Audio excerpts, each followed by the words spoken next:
شوفوا يا شباب هي صاروخين نازلين هون بالدراسات. انا هون هيك شعل الدنيا هون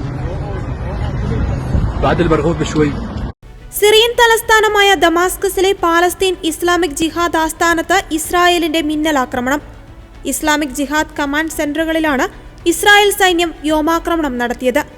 ഇവിടെ നിന്നാണ് ഇസ്രായേലിലേക്ക് ആയുധം എത്തിക്കുന്നതും ഭീകരപ്രവർത്തനങ്ങൾക്ക് പദ്ധതി നടപ്പിലാക്കുന്നതും. ഒരു കെട്ടിടത്തിൽ 2 മിസൈലുകൾ പതിച്ചതായും 8 പേർ കൊല്ലപ്പെട്ടതായും റിപ്പോർട്ടുകളുണ്ട്. സിറിയയിലെ തീവ്രവാദ ഇസ്ലാമിക നേതാവ് ജുലാനിക്ക് മുകളിലൂടെ വ്യോമസേനാ വിമാനങ്ങൾ വട്ടമിട്ട് പറക്കുന്നതും ഇസ്രായേൽ മാധ്യമങ്ങൾ പുറത്തുവിട്ട ദൃശ്യങ്ങളിൽ വ്യക്തമാണ്. ഈ മിസൈൽ ആക്രമണം സിറിയയുടെ ഇടക്കാല പ്രസിഡന്റും HTSന്റെ നേതാവുമായ അഹമ്മദ് അൽ ഷറയ്ക്കുള്ള മുന്നറിയിപ്പാണെന്നും ഇസ്രായേൽ പ്രതിരോധ മന്ത്രി ഇസ്രായേൽ കാറ്റ്സ് അറിയിച്ചു. ഭീകര സംഘടനകളെ സിറിയൻ പ്രദേശത്ത് വേരുറപ്പിക്കുവാനോ ഇസ്രായേൽ രാജ്യത്തിനെതിരെ പ്രവർത്തിക്കുവാനോ IDF അനുവദിക്കില്ലെന്നും ഇസ്രായേൽ കാറ്റ്സ് കൂട്ടിച്ചേർത്തു.